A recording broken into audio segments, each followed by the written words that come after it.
Praise the Lord. प्रभूची स्तुती असो, प्रभूला महिमा देऊया. आपण सर्वजण, आपण सर्वांनी प्रभूला महिमा देऊया, प्रभूला बोलूया धन्यवाद प्रभूजी या समयासाठी. प्रभूला स्तुती असो. सुंदर अशा वर्शिपसाठी खरोखर प्रभूच्या उपस्थितीचा आपण सर्वांनी इथे आनंद घेतला. त्याची उपस्थिती आपण इथे सर्वांनी घेतली. प्रभूला आपण धन्यवाद देऊया. खरोखर प्रभू आपला महान आहे, त्याची दया ही सनातन आहे. वचनाकडे जाण्याच्या आधी आपण एक छोटीशी प्रार्थना करूया. परमेश्वराला धन्यवाद देऊया. Thank you Lord, thank you Jesus, thank you Prabhuji. धन्यवाद धन्यवाद धन्यवाद राजा, धन्यवाद मास्टर, धन्यवाद देते प्रभूजी, धन्यवाद देते प्रभूजी. सर्व मान महिमा गौरव तुला देते माझ्या राजा. स्वर्गीय पित्या, स्तुतीस पात्र अशा माझ्या स्वर्गीय पित्या, धन्यवाद देते या समयासाठी. प्रभूजी मी इथे उभी आहे प्रभूजी, पण प्रभूजी माझा आवाज जरी असला तरी माझ्या मुखातून येणारे शब्द हे तुझे शब्द असू देत माझ्या राजा. प्रभू इर्मयाच्या मुखाला स्पर्श करून तुझे शब्द, तुझी वचने तू टाकलीस प्रभूजी आणि त्याच्याद्वारे कार्य केलंस माझ्या राजा. प्रभूजी माझ्या मुखाला तू स्पर्श कर प्रभूजी, माझ्या मुखात तुझे शब्द, तुझी वचनं टाक प्रभूजी. प्रभूजी योग्य त्या शब्दांचा मान तू माझ्या मुखात टाक, जेणेकरून प्रभूजी इथे असलेल्या ती वचनं मी सांगू शकेल प्रभूजी. प्रभूजी मी तर कोण आहे प्रभूजी, मी कोणी नाही प्रभूजी. माझ्यामधून बोलणारा परमेश्वर तू महान आहेस माझ्या राजा. मी धन्यवाद देते या समयासाठी प्रभूजी, धन्यवाद देते. ही वेळ तुझ्या हाती स्वाधीन करते प्रभूजी. प्रभूजी माझी नाही तर तुझी इच्छा तू माझ्याद्वारे पूर्ण करून घे प्रभूजी. तुला गौरव मिळवून दे. तुझी स्वर्गीय इच्छा, तुझा स्वर्गीय उद्देश प्रभूजी पूर्ण करून घे प्रभूजी. तारणा प्रभू येशूच्या प्रिय आणि गोड नावाने मागते, म्हणून तू ऐक. आमेन. प्रभूला स्तुती असो. माझा टॉपिक आहे विसरू नका. विसरू नका. विसरू नका म्हणजे नेमकं काय? विसरू नका म्हणजे लक्षात ठेवा. जर लक्षात आपण ठेवलं तर ऑब्व्हियसली आपण ते विसरणार नाही, बरोबर ना? म्हणून विसरू नका. आता एक्झाम्स डे चालू, एक्झाम्स पिरियड चालू आहे मुलांचे. आपण घरी पाहतो की मुलं रिव्हिजन करतात, कारण की त्यांचा रिव्हिजन टाईम आहे. रिव्हिजन टाईम का आहे? कारण त्यांना विसरायचं नाही आहे, बरोबर? एक्झाममध्ये अभ्यास करण्यासाठी त्यांनी जर रिव्हिजन केली तर नक्कीच ते विसरणार नाहीत आणि एक्झाममध्ये चांगले मार्क मिळून ते पास होतील. पण जर त्यांनी अभ्यास नाही केला तर ते एक्झाममध्ये विसरतील आणि मग फेल होतील. दोन गोष्टी आपण इथे शिकतो. अभ्यास केला तर विसरणार नाही, पास होतील. अभ्यास नाही केला तर विसरतील आणि नापास होतील. आपल्या आत्मिक वाढीचंही तसंच आहे, आपल्या आध्यात्मिक वाढीचंही तसंच आहे. कधी कधी आपण परमेश्वराला विसरतो, आपल्या जीवनामधून विसरतो. कधी कधी परमेश्वराला देखील आपण ज्यावेळी आपल्यासोबत चांगल्या गोष्टी होतात, चांगल्या गोष्टीमध्ये आपण इतके बुडून जातो, इतके रममाण होऊन जातो की आपण परमेश्वराला विसरतो. काही वेळा आपल्यामध्ये, आपल्या जीवनामध्ये अशी परिस्थिती येते की आपण परमेश्वराला विसरतो आणि आपण मनुष्याकडे पाहतो. परमेश्वर म्हणतो विसरू नका, मी तोच देव आहे जो तुझ्यासोबत सदैव राहणार आहे. मी तोच देव आहे जो इस्रायलला मिस्रमधून सोडवून आणलेला, तो मीच परमेश्वर आहे. मला विसरू नका. आपण वचनामध्ये जाऊया. मी वचन वाचते. स्तोत्रसंहिता 103. स्तोत्रसंहिता 103 मध्ये दावीद काय बोलतोय आपल्याला? हे माझ्या जीवा परमेश्वराचा धन्यवाद कर. हे माझ्या सर्व अंतर्यामा त्याच्या पवित्र नावाचा धन्यवाद कर. हे माझ्या जीवा परमेश्वराचा धन्यवाद कर. त्याचे सर्व उपकार विसरू नको. तो तुझ्या सर्व दुष्कर्मांची क्षमा करीतो. तो तुझे सर्व रोग बरे करीतो. तो तुझा जीव विनाश गर्तेतून उद्धारितो. तो तुला दया व करुणा यांचा मुकुट घालितो. तो तुझे आयुष्य उत्तम पदार्थांनी तृप्त करीतो. म्हणून तुझे तारुण्य गरुडासारखे नवे होते. आमेन, हालेलुया. दावीद त्याच्या जीवाला बोलतोय, जीवाला, त्याच्या मनाला बोलतोय, हे माझ्या जीवा. इथे दाविदाचे स्तोत्र आपल्याला कृतज्ञता व्यक्त करणारं स्तोत्र आहे. म्हणजे तो परमेश्वराकडे, परमेश्वराने जे त्याच्यासाठी उपकार केले, जे कार्य केली, त्याची कृतज्ञता तो या स्तोत्राद्वारे आपल्याला सांगतोय की हे माझ्या जीवा, माझ्या अंतर्यामा, तू परमेश्वराला विसरू नको. त्याचे उपकार स्मरण कर. विसरू नको, त्याचे स्मरण कर.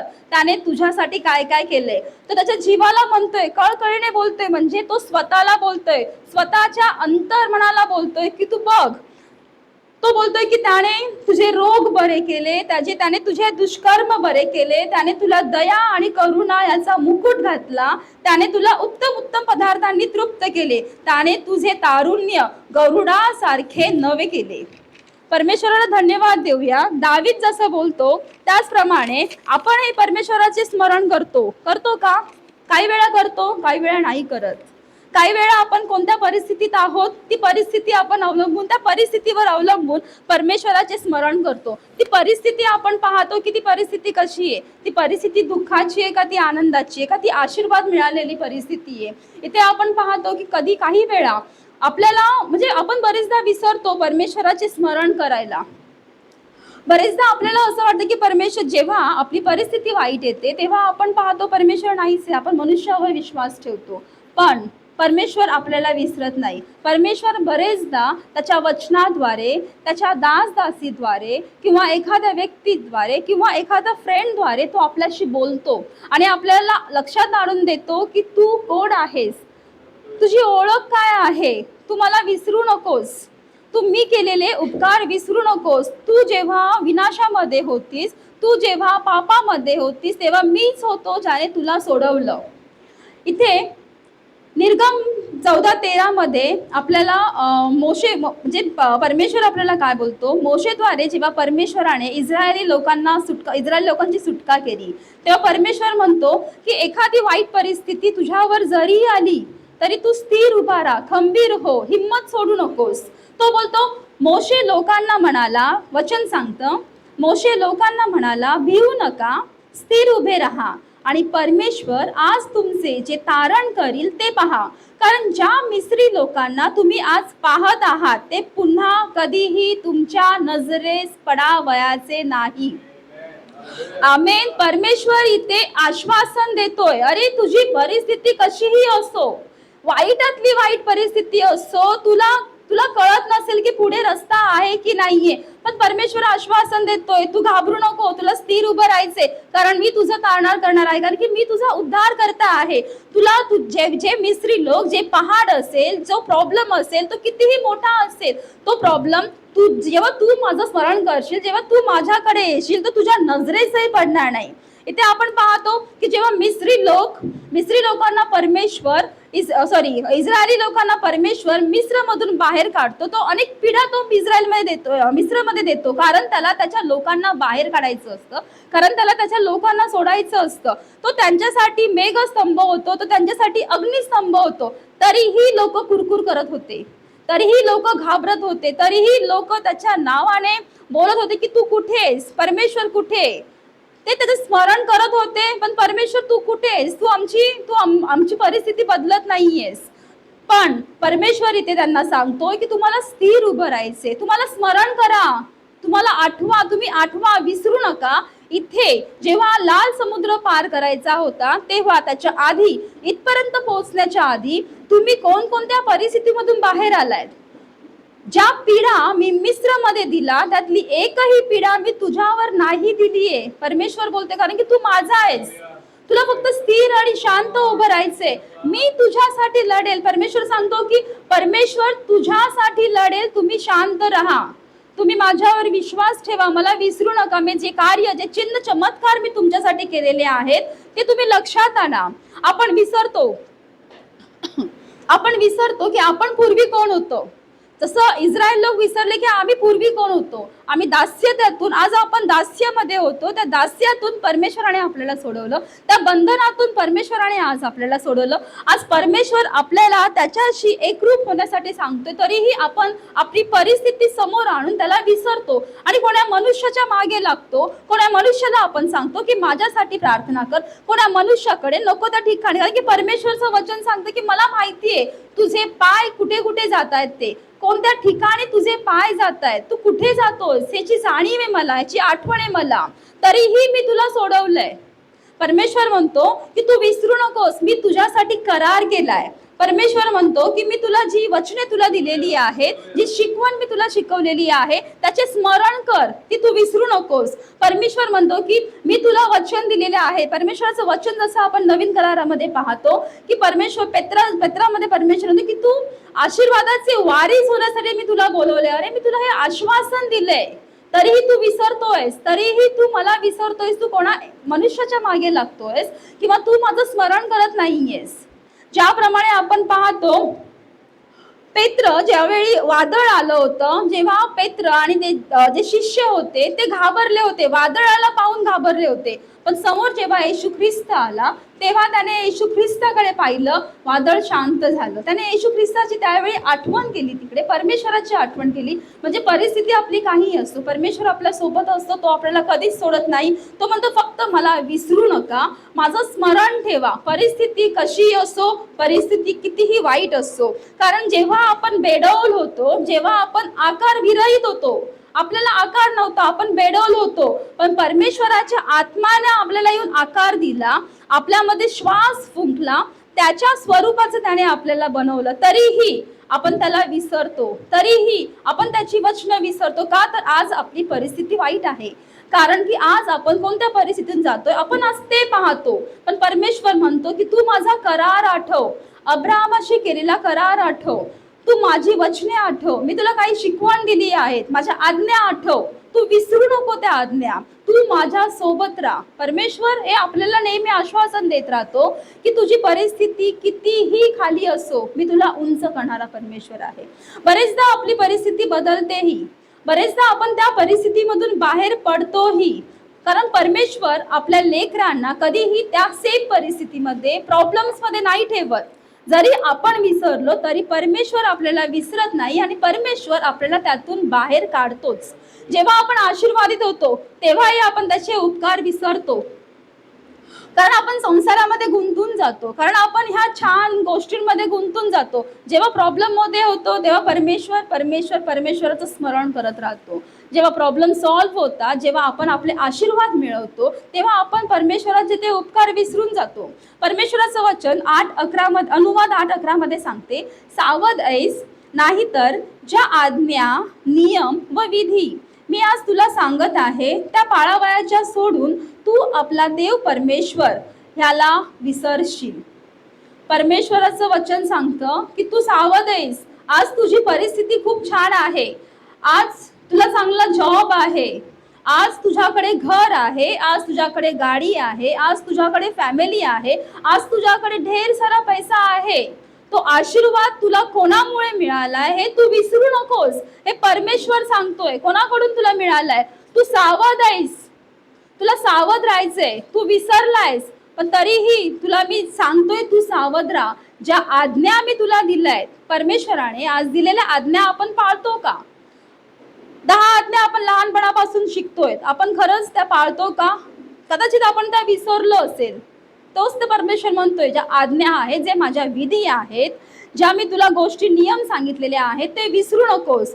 ते पाळायचे सोडून तू आपला देव परमेश्वर ह्याला विसरशील. आणि जर तू मला विसरलास, जर तू मला स्मरण नाही ठेवलंस, तर कदाचित तुझी परिस्थिती ही पहिल्यासारखी राहून जाईल, किंवा तुझी परिस्थिती ही कशी असेल हे तुला माहित नाही. परमेश्वर ज्यावेळी एखाद्याला अभिषेक करतो त्यावेळी जरी तोच परमेश्वराला व्यक्ती विसरला असेल, पण त्याचा अभिषेक तसाच राहतो, कारण परमेश्वर त्याला विसरत नाही, परमेश्वर त्याच्या सोबत असतो.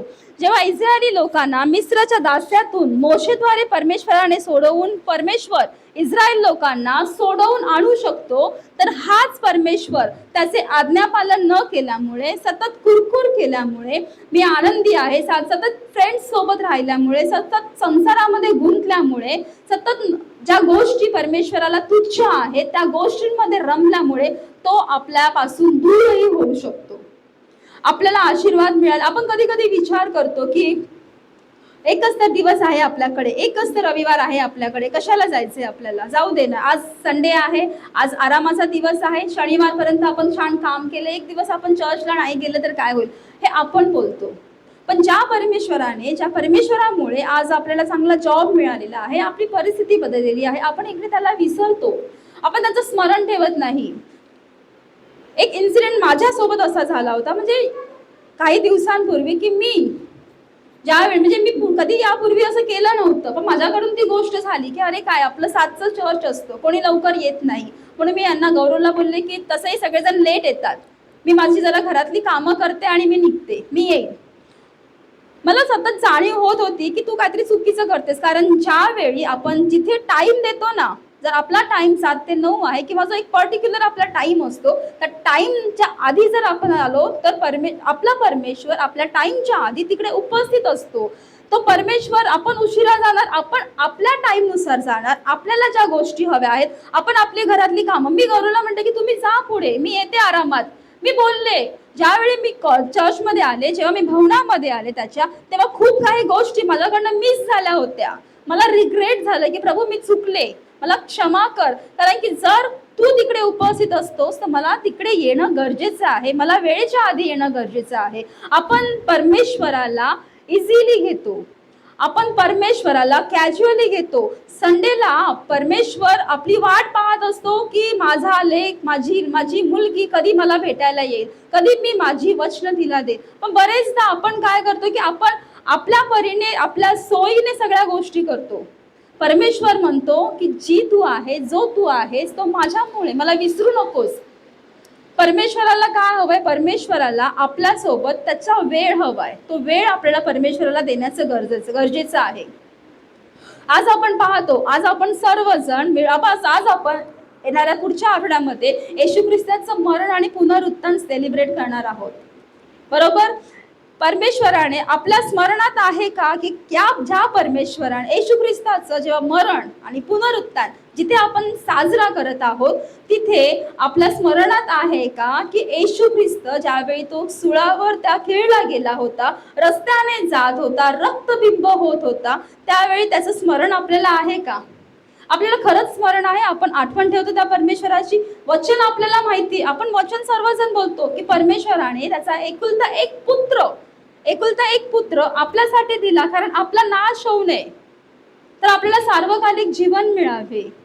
पण त्या एकुलता एक पुत्राला, येशू ख्रिस्ताला जेव्हा आपण पाहतो, तर आपण त्याने जे आपल्यासाठी रक्त वाहिले, त्याने जे त्याच्या शरीरावर आपल्यासाठी चापकाचे फटके मारून घेतले, त्याला जे खिळे रुतले गेले, त्याने जे आपल्यासाठी रक्त वाहिलं, त्याचं आपण खरंच स्मरण करतो का? आपण रोज रोज आपल्या वागण्याने, आपल्या बोलण्याने, आपल्या प्रत्येक गोष्टीद्वारे परमेश्वराला, येशू ख्रिस्ताला पुन्हा त्या सुळावर चढवतो, जेव्हा तो जिवंत झालेला आहे आणि तो पुन्हा येणार आहे म्हणून त्याची आपण वाट पाहत आहोत. आज आपल्याला ते स्मरण करण्याची गरज आहे की आपल्यासाठी आपण पापामध्ये होतो, आपण त्रासामध्ये होतो, तर येशू ख्रिस्ताद्वारे आपल्याला पापांची मुक्तता झालेली आहे. त्या येशू ख्रिस्ताद्वारे आपल्याला शांती मिळालेली आहे, त्या येशू ख्रिस्ताद्वारे आपल्याला आरोग्य मिळालेलं आहे. ते स्मरण करणं गरजेचं आहे आपल्याला, का आपण दरवर्षी तो एक इव्हेंट आहे, गुड फ्रायडे येतो म्हणून गुड फ्रायडे सेलिब्रेट करायचा, बराच वेळ चर्चमध्ये बसून राहायचं, त्याच्यानंतर नेक्स्ट डे छान आपण आपल्या गोष्टी करायच्या, काय सामान आणायचं नसेल, मग नेक्स्ट संडेला आपण त्याचं पुनरुत्थानाचा दिवस आपण सेलिब्रेट करतो. पण त्याने जे पुनरुत्थान केले, त्याने जो त्रास सोसला आहे, तो त्रास खरंच आपण अनुभवू शकतो का? आपण इमॅजिन जरी केले तरीही, आपण एक त्याचं मूवी जरी बघितली तरीही आपल्याला त्रास होतो की अरे बापरे एवढा त्रास झाला असेल. पण ती एक मूवी असेल किंवा तो एक जस्ट सीन असेल, पण ज्यावेळी प्रत्यक्षरित्या जेव्हा येशू ख्रिस्ताला तिकडनं नेत होते, तो क्रूस जेव्हा तो घेऊन जात होता, त्या क्रूस फक्त तो क्रूस नसून त्यात आपली पापे होती, त्यात आपण केलेले व्यभिचार होते, त्यात आपण केलेल्या काही दुष्कर्मे होती, त्यात आपण केलेली चोरी होती, त्या ज्या गोष्टी आपण केलेल्या आहेत, जी आपण केलेली पापे, ते ओझं घेऊन तो चालत होता आपल्यासाठी. आपल्याला ते स्मरणात आहे का? आपण ते स्मरण करतो का? का आपण आता येशू ख्रिस्त पुनरुत्थान झालंय, येशू ख्रिस्त, मी ख्रिश्चन आहे, मी येशू ख्रिस्ताला मानते म्हणून आज मी जे मला हवंय मी ते करेल?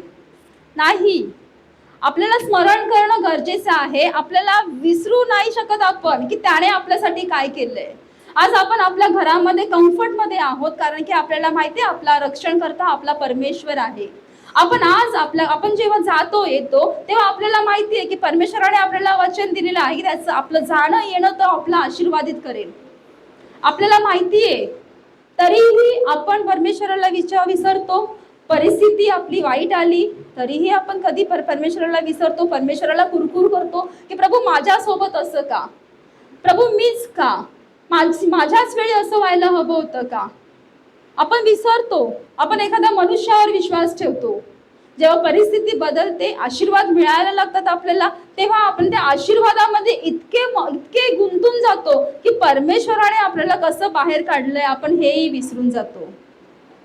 आज खरंच जर आपली वेळ आली, जर आपल्याला सांगितलं की तो क्रूस उचल आणि चाल, तू तो एक क्रूस उचल आणि चल, तर आपण चालू शकू का? येशू ख्रिस्ताला जर मला प्रसन्न करायचं, आपण चालू शकू का? परमेश्वराने असं वचन सांगतं की आपण आपल्या स्वतःला नाकारून आपला वधस्तंभ स्वतः उचलून चालायचे. Deny your self and carry your cross. तुम्हाला तुमचा वधस्तंभ घेऊन चालायचंय, कारण उद्धार तारण हे इंडिव्हिज्युअल आहे. आपण फॅमिली घेऊन चालतो. मला माझ्या फॅमिलीसाठी हे करायचे, आज सकाळी उठल्यानंतर मला जेवण बनवायचे, मला हे करायचे, तर मग मी आरामात सगळं झालं की मी भवनमध्ये जाईल, बसेल, प्रार्थना करेल. पण त्याने तुमच्यासाठी काय केलं आज आपण ते विसरतो. आपण आपल्यानुसार सगळ्या गोष्टी करतो. तुम्ही स्वतःला नाकारून तो क्रूस खरंच उचलून चालाल का? आपल्याला आज चालायचे, आपल्याला ते स्मरण ठेवायचे. जेव्हा आपण इथे येऊन प्रभू भोजन घेतो तेव्हा आपण ते प्रभू भोजन स्मरणार्थ घेतो का? आपण येतो आणि बसतो आणि प्रभू भोजन घेतो नाही, आपण त्याच्या स्मरणार्थ घेतो, आपण स्मरण करतो. जर तुम्ही स्मरणच नाही करणार तर त्या प्रभू भोजन घेण्याचा, तो पवित्र विधी साजरा करण्याचा, तो पवित्र विधी घेण्याचा काय अर्थ आहे आपल्या जीवनामध्ये? जेव्हा आपण ते प्रभू भोजन घेतो तेव्हा आपण ते येशू ख्रिस्ताचं शरीर घेतो. ती जी रोटी असते, जी भाकर असते, ते येशू ख्रिस्ताचं शरीर हे स्मरण करून आपण घेतो. ते त्याचं आपण जे द्राक्षरस पितो ते त्याचं रक्त आपण घेतो. त्याची किती आपल्याला किंमत आहे, कारण आपण विसरलोय. आज आपण जगामध्ये इतके मिसळलो आहोत की आपण परमेश्वराला विसरलोय. ज्या येशू ख्रिस्ताने माझ्यासाठी तुमच्यासाठी जो प्राण दिला ते विसरलोय. मी आज एक इन्सिडेंट मला सहज असं आम्ही दोघी जणी बोलत असताना एक मेसेज दाखवला मला, की म्हणजे आपण सेंड करत असतो की रिक्वेस्ट किंवा आपण बॅनर सेंड करत असतो, तर तिकडनं रिप्लाय आला. बॅनर सेंड केला गेला आणि एक रिप्लाय आला की जेव्हा मला जॉब लागेल तेव्हा मी येईल चर्चमध्ये, तेव्हा मी येईल जेव्हा मला जॉब लागेल. अरे मग तू परमेश्वराला लिमिटेशन्स मध्ये ठेवतोय का आपण? की मला जेव्हा परमेश्वर आशीर्वाद देईल तेव्हा मी परमेश्वर तुझ्याकडे येईल, तेव्हा मी या भवनमध्ये बसेल, तेव्हा मी तुझी वचने ऐकेल. तोपर्यंत काय विसरून जायचं? तुम्ही स्मरण ठेवा. परमेश्वराने तुम्हाला सांगितलंय की तुम्ही विसरू नका, मी आहे. परिस्थिती कशी असो, बाहेर काढणारा परमेश्वर मी आहे. तुम्हाला फक्त शांत उभं राहायचे. माझी परिस्थिती, माझे प्रॉब्लेम जोपर्यंत मी परमेश्वराला येशू ख्रिस्ताला सांगत नाही तोपर्यंत तो माझ्याकडे बघणार कसा? तो बघतो आपल्याकडे. वचन सांगते की त्याने तुला मागून पुढून घेरलेलं आहे. आपल्या मनात काय आहे, आपल्या मनातले विचार काय आहेत, आपण या क्षणी काय विचार करतोय तो जाणतोय. आपण परिस्थितीमध्ये असताना जेव्हा त्याची आठवण काढत होतो, जेव्हा त्याला स्मरण करत होतो, तेव्हा त्याला ते आठवतंय की तू मला स्मरण केलंस म्हणून मी तुला स्मरण करतोय. पण तू जर मला स्मरणच केलं नाहीस, तू माझी आठवणच काढली नाहीस, तर कसं होईल तुझं? खरंच तुझी परिस्थिती बदलेल? तरीही परमेश्वर इतका कृपाळू आहे, इतका दयाळू आहे, इतका प्रेमळ आहे की तो आपली परिस्थिती बदलतो. प्रभूला धन्यवाद देऊया की खरंच जसं दाऊद राजा म्हणतो की हे माझ्या जीवा परमेश्वराचा धन्यवाद कर, त्याचे सर्व उपकार विसरू नको. आपल्याला परमेश्वराने आपल्यासाठी केलेले उपकार विसरायचे नाहीयेत. परमेश्वराने जर मला आशीर्वादाने परिपूर्ण केले, परमेश्वराने आपल्याला आशीर्वादाचं वारीसच बनवलंय. ते आशीर्वाद घेण्यासाठी आपल्याला परमेश्वराला स्मरण ठेवणं, त्याची आठवण करणं गरजेचे, त्याच्या वचनाला खाणं गरजेचे. यहोशू जेव्हा मोशे नंतर यहोशूवर जबाबदारी येते तेव्हा परमेश्वर त्याला वचन सांगतं की तू माझी वचने दिवस रात्र तू माझ्या वचनांचं स्मरण कर. दिवस रात्र म्हणजे आज परिस्थिती कशी असो, आपल्याकडे जिवंत वचन आहे. आपल्याकडे परमेश्वराने दिलेला जिवंत मान्ना आहे, जो कोणाकडे नाहीये, जो आपल्याकडे आहे. आपल्याला त्याला सोबत घेऊन चालायचे, आपल्याला आपला क्रॉस घेऊन पुढे चालायचे. यश तुमचंच आहे, कारण ज्यावेळी येशू ख्रिस्त तो सुळावर गेला तेव्हा तो पुन्हा पुनरुत्थित झाला, विजय त्याचा झाला, त्याच्यासोबत आपणही विजयी झालो. आज आपण विजयी जीवन येशू ख्रिस्ताद्वारे जगतोय, कारण परमेश्वर आपल्याला विसरला नाही. आपल्या पापांसाठी परमेश्वराने त्याचा एकुलता एक पुत्र आपल्याला दिला आणि आपल्याला त्यातून बाहेर काढलं, कारण आपल्याला सार्वकालिक जीवन प्राप्त व्हावे म्हणून. तर प्रियांनो, आज मी एवढं सांगू इच्छिते की खरंच आपण आपल्या कोणत्याही परिस्थितीमध्ये असो, परिस्थिती वाईट असो, परिस्थिती आशीर्वादाची असो, आपल्याला आपल्या परमेश्वराचे जिवंत देवाचे स्मरण करणं गरजेचे आहे. म्हणूनच परमेश्वर म्हणतो, म्हणूनच स्तोत्रकार म्हणतो की हे माझ्या जीवा परमेश्वराचा धन्यवाद कर, त्याचे सर्व उपकार विसरू नको. परमेश्वर तुम्हाला आणि मला या वचनांद्वारे आशीर्वादित करो.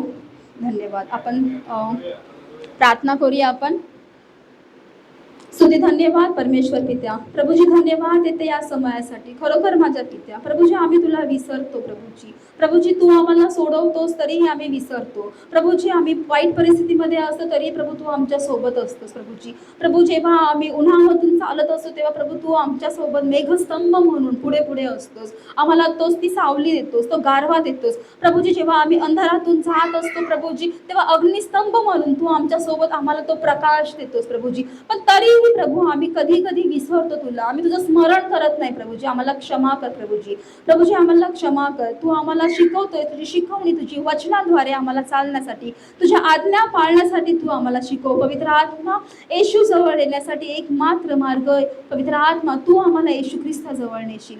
आम्ही क्षमा मागतो सर्व गोष्टींची जर आम्ही परमेश्वर तुला विसरलो असेल तर प्रभूजी. आम्ही धन्यवाद देतो या वचनांसाठी की खरोखर या वचनांद्वारे तू आमच्याशी बोललास, हा माझा विश्वास आहे प्रभूजी. पुढची वेळ तुझ्या हाती स्वाधीन करते, कारण प्रभू येशूच्या प्रिय आणि गोड नावाने मागते म्हणून तो एक.